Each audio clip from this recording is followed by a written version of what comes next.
As a reminder, we will be on a NASCAR this weekend.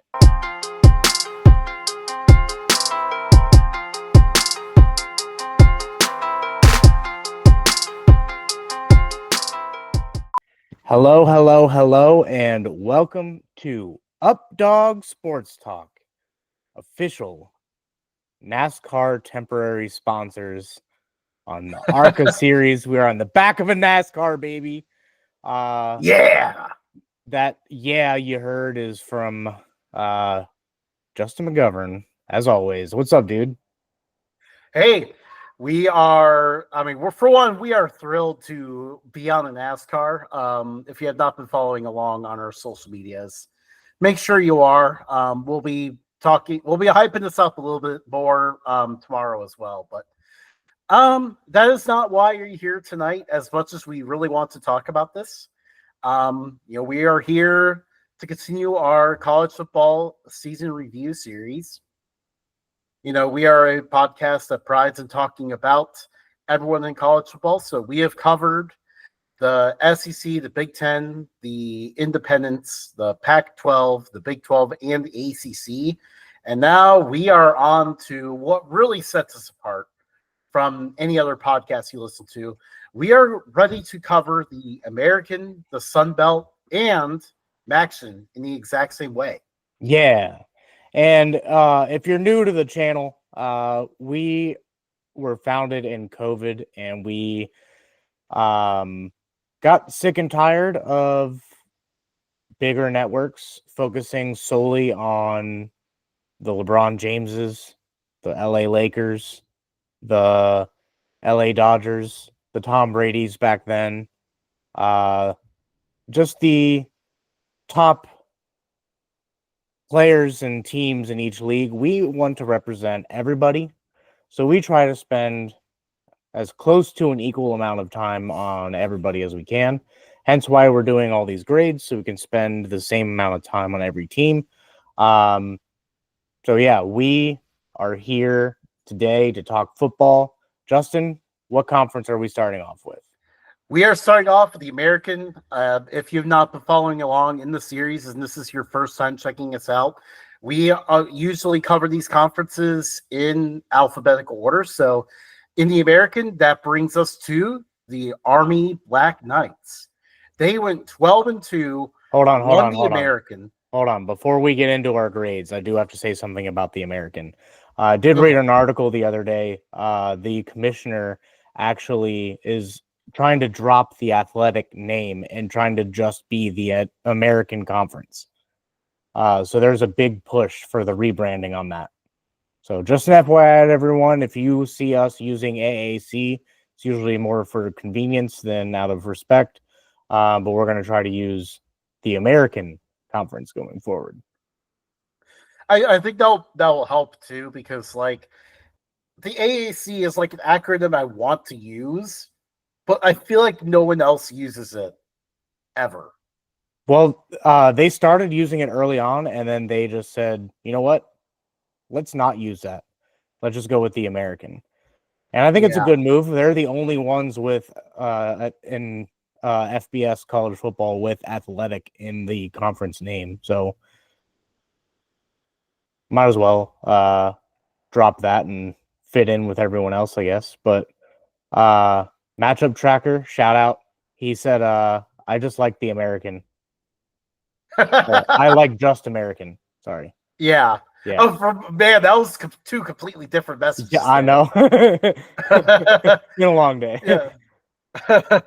Okay, yeah. Right, yeah, I think the American is definitely a better name. But yeah, let's dive into it here. We got a lot of teams to cover tonight. The Army Black Knights, they went 12-2. There really weren't that high of expectations of them entering the year. But I did mention before the season, I was like, hey, the schedule's kind of favorable. Watch out for them to maybe sneak their way into the American Championship. They did not just sneak their way in. They bust that door open, really ruled the conference all year long, did not lose a single conference game, and then blew out Tulane in the American Championship. Yeah. I mean, this was just a very impressive year. What grade would you give them? A plus plus. They didn't just hop on the scene; they hopped on the scene and made some noise. And I like what they got going on at West Point. Although they did lose a couple of players to the transfer portal, but that's for a different video. Yeah, Kanye Udo obviously is a big loss, but I give them an A minus for the only reason they got the minus was because now I said they were undefeated in American play. They were not undefeated against American teams. They did lose to Navy. And as a result, A minus is the highest grade I could give them because that game is so important to this program. So that, and I mean, when we send out our bird call on Monday, I think it was, that was the main negative that we heard from Army fans was we lost to them.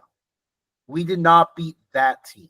And that was the one main thing that really annoyed them. So, I mean, outside of that loss, it was an excellent year for them. They definitely have established themselves as a team towards the top of this conference. Now, obviously they have a few things to figure out this offseason. Bryson Daly's gone now. He ran that offense so well. Like he gave that offense a different element at quarterback that they really haven't had in recent years. So that is a huge loss. But I think, this is their first year in the American, and they showed, they're a contender. Now we move on to someone who was not a contender, the Charlotte 49ers. The Biff experiment did not end up going well. They ended up going 5-7, which actually was a pretty okay record, I guess, but not where this program really wants to be. What grade did you give them, Matt? I'll give them a C. They're still relatively new to the the FBS scene. Didn't really have the highest of high expectations coming into the season. They did look promising, so I gave them a C, average. I mean, they looked promising in college football 25. Yeah. that was the one downside was they looked great in that game. Like they were a wagon. It hasn't happened to my game, but I noticed a lot of people's games kept having Charlotte as an absolute wagon. And I was hoping that maybe this would be in real life too, but unfortunately that was not to be for the 49ers. Their offense just struggled to get anywhere. And that was the case for them last year as well. I gave him a D plus because the coach got fired. So if it's bad enough for a coach to get fired, it's got to be somewhere in the D's. But yeah, we'll see. Tim Albin was a huge steal at head coach, so I think we could see Charlotte on the rise here in the near future. Now we move to another team in the state of North Carolina in the American, the East Carolina Pirates. Now, this team went on an adventure. I was actually trying to come up with, I don't think there's a pirate term for adventure, but I was trying to find out in my mind there at that moment. Just the kind of things that go through my mind sometimes. But anyways, this team went on an adventure. It was a disappointing start to the year. They actually ended up firing their coach like midway through the year, and then the interim steps in, wins almost all the rest of the games down the stretch, and then beats NC State in their bowl game to go 8-5. How would you grade that? I give them a B. I think it was a solid season. I wanted to see a little bit more from them, especially how they ended the season. A little bit shaky there for a little bit, but solid B. Maybe even a B plus. Yeah, I might be able to add a plus in there. I give them a B minus, just mainly the minuses for how they started the year, but in the end, they have got to be happy with how this thing ended. Like, I don't know why the removal of their head coach caused the rest of it to take off.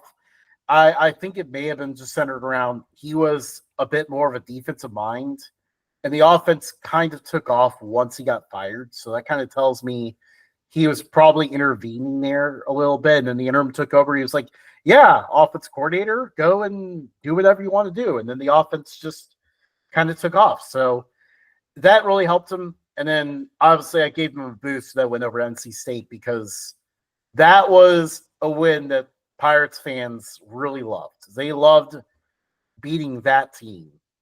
And it adds some spice because, they'll go through the offseason and then they'll play that same NC State team again, the open season. That's going to be a fun one in opening weekend.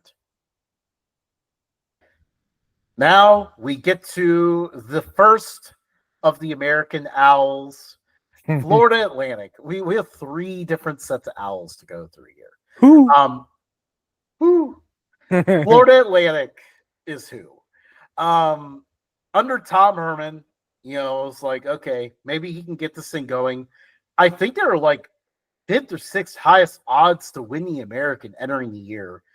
They became a hot team mostly because their schedule is thought to be easy. No, this team tanked. They tanked so bad. 3-9. Tom Herman the lease was pulled on him 2 seasons in. Like, this felt like a big move. Like, okay, Florida Atlantic made this move. They're going to jump in the American contention. And that is the exact opposite of what happened. Out in 2 years. How would you grade this season? I think I sent you F, but I'm going to change it to a D- for the sole reason that they absolutely annihilated Tulsa to end the season. Oh, man. Poor Tulsa. No, I gave them an F. I mean, although, like, the one thing people forget, like, they almost beat Michigan State in the opener. How in the world did, like, that one happen? That was, like, the one time where they kind of looked decent, and then they just progressively got worse as the year went on until that Tulsa game at the end of the year. But, no, I gave them an F. I did not give them any sort of boost for the Tulsa game. It just was – this was far, far away from what they expected. They're moving on to a new era here, and I think I think the future looks better than the present, but we shall see. I will say I like that their hire was finally not a coach that used to be at a major Power 5 program, because that seemed to be a route that they love to go.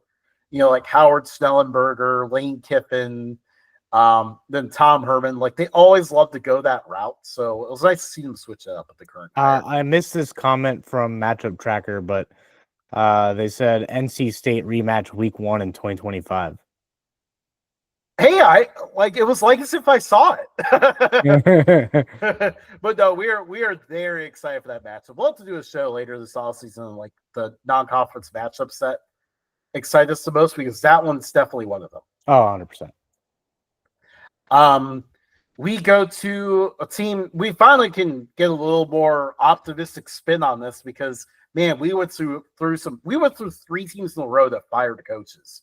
Yeah. And this is a theme in the American, because 6 total teams fired coaches. This is a wild year in here. Rough. But a team that did not fire their coach, the Memphis Tigers, they went 11-2. They beat Florida State. Now, that win ended up not meaning much, but I'm sure it felt nice. How would you grade your season? I gave him an A. They kept it relatively close to a dominant Navy team. The reason why it's not a plus is because of that UTSA loss. But other than that, very good season. Yeah, the UTSA game was a weird one, because Memphis got an early lead in that game, and then their star receiver tried to do – I forget what it's called. I don't know what league it came from, but there was like a jumping celebration, and he hurt his leg doing the celebration, and then UTSA immediately just took the game over after that point. So not only did Memphis lose to UTSA, they lost in pretty disgraceful fashion. I gave them a B+ just because, this is a really good year by Memphis, but at the same time, with a senior quarterback, a lot of seniors on the roster, this 2024 kind of felt like the season where Memphis had to go and win the conference. I feel like that may be unfair expectations, but just as a group of seniors they had, I kind of felt like their expectation was to win this conference.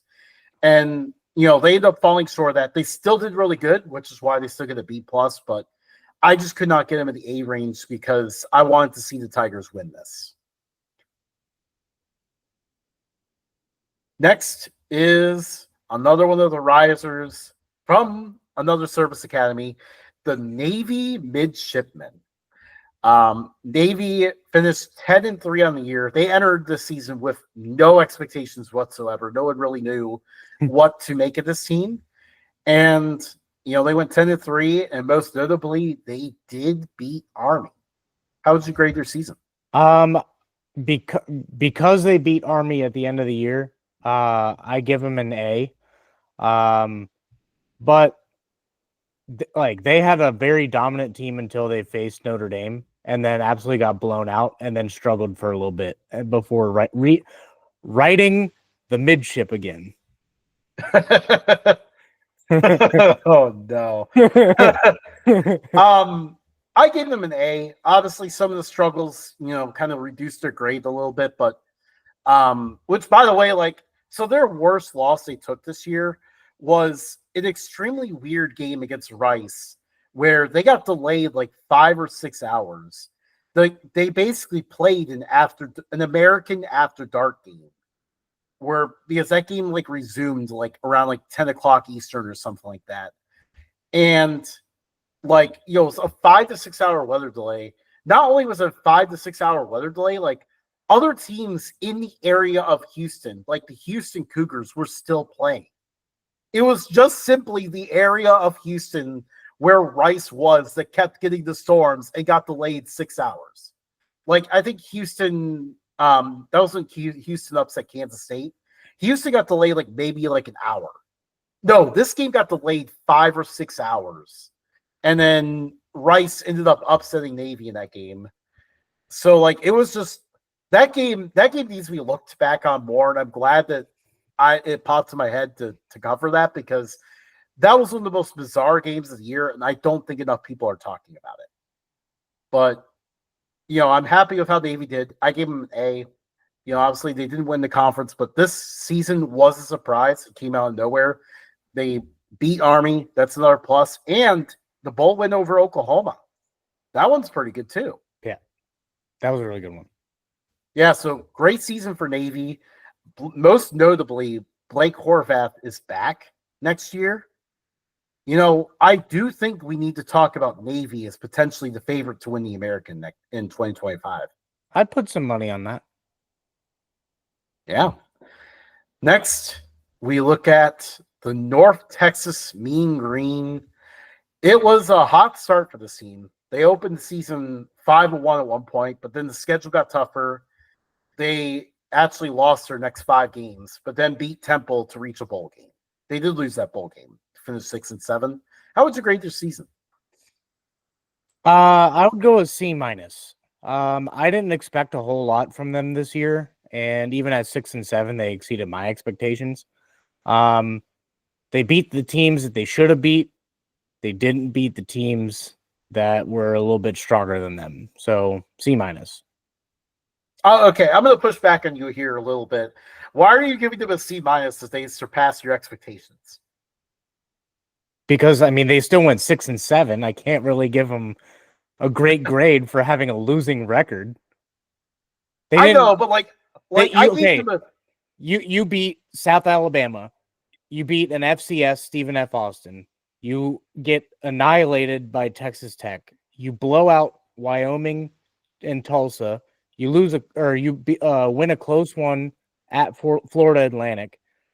And then you go on a stretch of losing to Memphis, losing to Tulane, losing to Army, losing to UTSA, losing to East Carolina. I definitely feel like UTSA and East Carolina could have been teams that they could have tried to beat a little bit more. But then you did follow it up with a win against Temple, but that's not really saying much. So I give Yeah, them C minus. I gave them a B minus because they exceeded expectations. They still had a good offense, despite the fact that they just got absolutely raided by the portal last offseason. Lost a lot of talent to so many different places, and they still maintained having a good offense. So, I was happy with that. Reaching a bowl game, I still think is a pretty good accomplishment for this program. We want to see them take further steps, but I think just for 2024, I think reaching a bowl was worth a B minus grade. Now, obviously, would have liked to see them do more. That's why I couldn't go higher. But overall, a very solid season. I think, we're starting to see the building blocks being built for this program. I'm curious to see what they could do moving forward. I need to, obviously, this is a 2024 show. We're not looking into 2025 yet. So, obviously, have not dove too deep into 2025, but I don't think they've been hit as hard by the portal this offseason. So, looking more promising ahead for the Mean Green. Yep. Now we get to another set of owls. Ooh. This time, the Rice Owls. This team They're a food and an owl. This team entered the season with, I thought, there was some expectations. Like, they were one of the top teams in returning production. Honestly, I thought they were going to be pretty solid. That ended up not being the case. They fell back to 4-8. That led to Mike Bloomgren, who had been around the program for at least 8 years, I think it was. He had been around the program for a while. He was fired. So kind of time for a reset for Rice. How would you grade your season? I'm gonna go with a D. You did beat Navy. Kudos. But you didn't really do a whole lot else. Yeah, I agree. I went with a D. There would have been a D minus if not for the Navy game, but if not for that incredibly bizarre Navy game. Yeah, I'm going to respond to our thread about this season and point out to that Navy game again, because that was just such a weird game. But yeah, that was really the only highlight for Rice's season. But, they brought in a very creative coach as their hire, so I'm very excited to see how that goes. We're going to be seeing option football for Rice here soon. Not triple option, but option football. It's going to be a lot of fun. Nice. Now we look at the South Florida Bowls. We entered the season. Looked like, okay, this team is ready to emerge as a contender in this conference. They have all the pieces there. It's going to happen. It didn't quite happen. They ended up going 7-6 again. Now, obviously this does deserve a disclaimer because, their star quarterback Byron Brown got hurt in the third game of the season against the Miami Hurricanes and never returned. So that was definitely a big part of it. But how would you grade your season?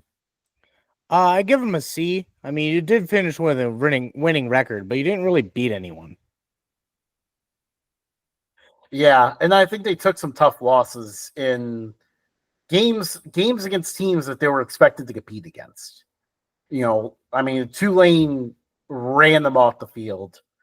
Obviously just they did not take the steps that was expected. So I was disappointed by that. That kind of weighed my grade down, but then I did kind of want to give them a little bit of a pass because, they did lose a star quarterback and the offense clearly was not the same without him.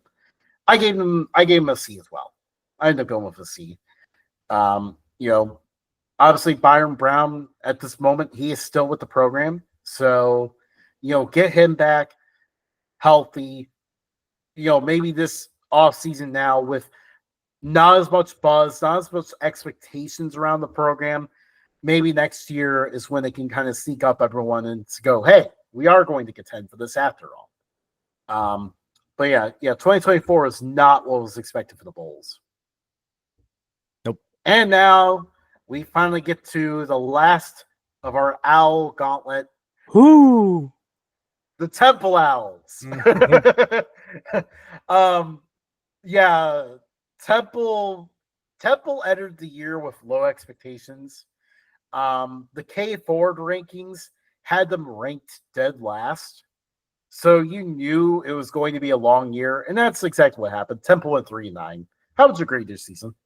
I give them a D minus. They did get 3 wins. That's more than I thought they would get. But yeah, they did get 3 wins, so I can't give them a full F. But they weren't competitive at all. There are a lot of blowouts.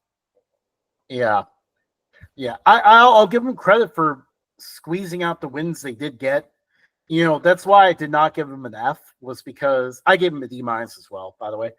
Yeah, the reason why I did not give them an F was just because the expectations literally could not be lower. So they did surpass that, but at the same time, why was the program in this spot to begin with? That did not go well. I mean, so we did get one Temple fan comment, and they said the best part about the season was that it ended. We hired Casey Healer. So that's how it went. Obviously, their coach got fired. Yeah, the less said about 2024, the better for Owls fans, I would say. Next, the Tulane Green Wave. We're talking about Tulane on Mardi Gras. Tulane was with a new coach. They brought in a lot of exciting transfers, so it's kind of interesting to see what they're going to look like. But generally, I think most of us expected them to contend for the American Championship. They end up going 9-5. They end up losing the conference championship game. How would you grade your season? I gave them a B plus. They didn't. I think they could have just steamrolled the American from what it looked like in preseason, like viewing the conference as a whole. It looked like Tulane was just going to run away with it. They couldn't really compete against Kansas State or Oklahoma. And then they took what I consider bad losses just because I figured that they could handle it. But they're actually in reality good losses. They lost to Memphis, Army, and then they didn't really compete against Florida that much. Yeah, I didn't even really take the Florida bowl game into account, just because they were down. They didn't have a running back. They were down to their third string quarterback. Like, that game was just there was never a chance. There was never a chance Tulane was ever going to be able to compete in that game. So they're kind of doomed from the start in that one. I definitely docked them for the Oklahoma loss. That one was kind of a no-show performance. Kansas State at home, that one kind of hurt a little bit, but obviously, depending on who you speak to, some folks from Tulane definitely have some feelings about some calls at the end of that one. And, I do think the ending kind of leaves a bad taste in your mouth. Despite all of that, they were still number 17 in the rankings. There was talks that like Tulane could finish out the year, winning out and finish ahead of the Big 12 champion to make the college football playoff. That was the conversation that was being had right before Thanksgiving. And then, they ended the season the way they did. They lost out almost to end the year, losing to Memphis and Army. So that kind of leaves a bad taste in my mouth, but ultimately I went with a B. It was still a really good year. This is probably one of the best debuts a new head coach has ever had for this program. Now, obviously, they haven't had a new coach in the time that ever since they've, changed their branding. But, this program is still in a good spot. It's still year in and year out one of the top contenders to win this conference. But, I think there's a little bit more to be worked on than we thought. Maybe one year they can get back into the SEC. For now, we'll continue doing it at College Football 25. Yeah. Next, now another team that is based off of weather elements, the Tulsa Golden Hurricane. Tulsa had some good recruiting classes. So it's kind of like, okay, maybe they can kind of step it up a little bit. We never saw that happen on the field. They ended up going 3-9. You know, obviously, if you heard us earlier when we talked about the Florida Atlantic game at the end of the season, they lost 63-16 at home that year. It was rough. How would you grade your season? F, but I'm not gonna do my normal failures. They did pull out some wizardry to get a few extra wins in the middle of the season, but they were 2 field goals away from losing all their FBS contention. They beat Louisiana Tech 23-20 in overtime and beat UTSA 46-45. So had things gone a little differently in that game, in those games, they could have been, it could have been a lot worse. Then I would have done my stepbrother's failures. Well, also they came back. That was their best game. The UTSA game was definitely their best game of the year. They came back from down 35-7 in that game. It was what the funny thing is, their wins were absolutely crazy games. Like the Louisiana Tech game was wild. Coming back down 35-7 to beat UTSA was also very wild. What's funny is they won 62-28 against Northwestern State. So you're like, wow, they have a good offense, and then they just yeah. And the no shows in particular are really hard to look at. You know, we mentioned the Florida Atlantic game. There's also, 59-21 to UAB. Those were not good results. I gave them a D-. The only thing that kept them from the F was that UTSA win. But, Tulsa, they're moving on to a new era as well. We are finally done with the 6 teams that fired coaches this year. It'll be interesting to see how this goes moving forward for Tulsa, because this is a program with a history of succeeding. They have a history of winning, but how does it work in this new era where, Tulsa is a private school in Oklahoma. They have the smallest enrollment of FBS. So they face challenges moving forward. But, the history of winning also makes those that go to the school very passionate about the school. So it'll be very interesting. Next is the UAB Blazers. UAB, ever since they brought the program back, they have contended for their conference championships until 2023. That is when they fell off, and this year was no different, going 3-9. How would you grade your season? I'm gonna go D-. They did have a couple of decent wins, and by decent I mean large amount of points. They beat Alcorn State 41-3. They beat Tulsa 59-21 and beat Rice 40-14. Outside of that, they did nothing.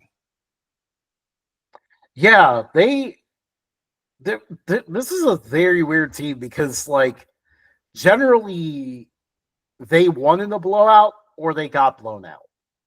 I mean, the only games that were really close, they randomly got close with UConn. I think they had an early lead in that one, and then UConn came back and won. They lost a close game to Charlotte, and then lost by 10 to Arkansas.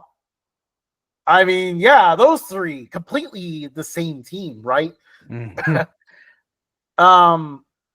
Let's just say, you don't have to come here. You could go else. You can see UAB fans and how they feel about Trent Dilfer.